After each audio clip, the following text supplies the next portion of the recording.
Hey everybody.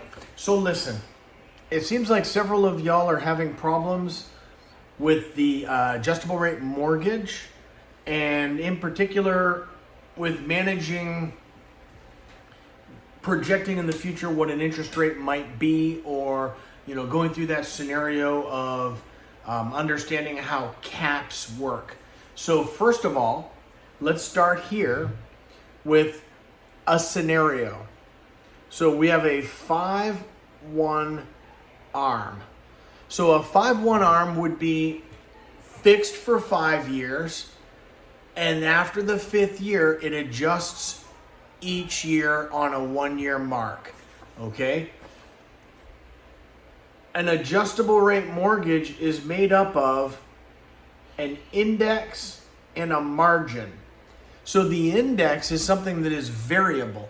It's something that's controlled by the economic forces. So your index could be something like you've seen in your materials, the LIBOR.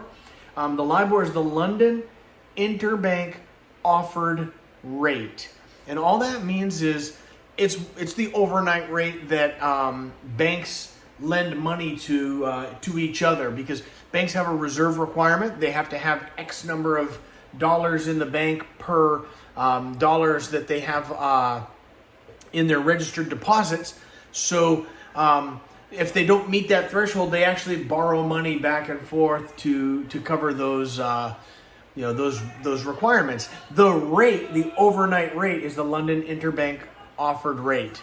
Okay, and then so this example is the index of the LIBOR, and then a margin, which in this case would be 3%. And so the scenario is we have this index that can adjust and move, and we have a margin. A margin is something that's fixed and it's set and it doesn't change for the life of the loan. So what makes a loan adjustable when it's an adjustable rate mortgage is the index. Okay? And this example, we're talking about a hybrid arm.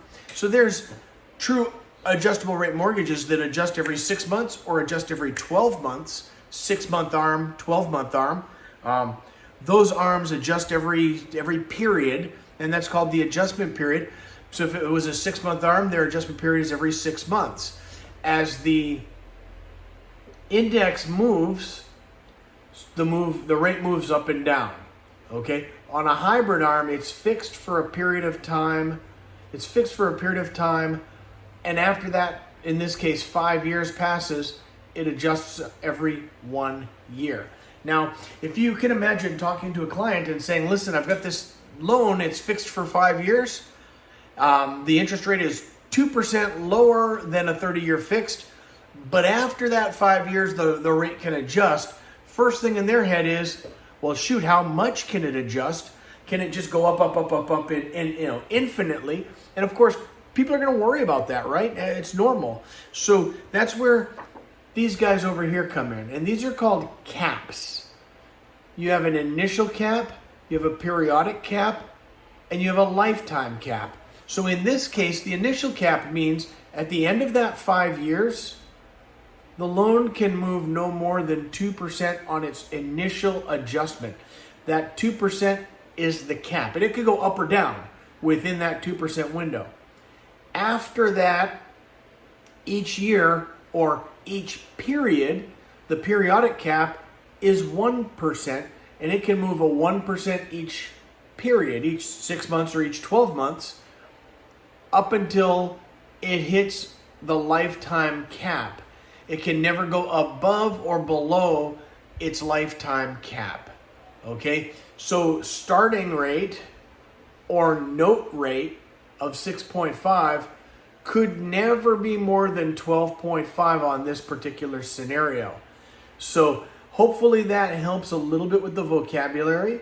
Guys, the first thing I want you to do is become familiar with these terms.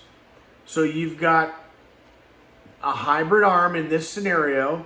You've got your initial cap, your periodic cap, and your lifetime cap.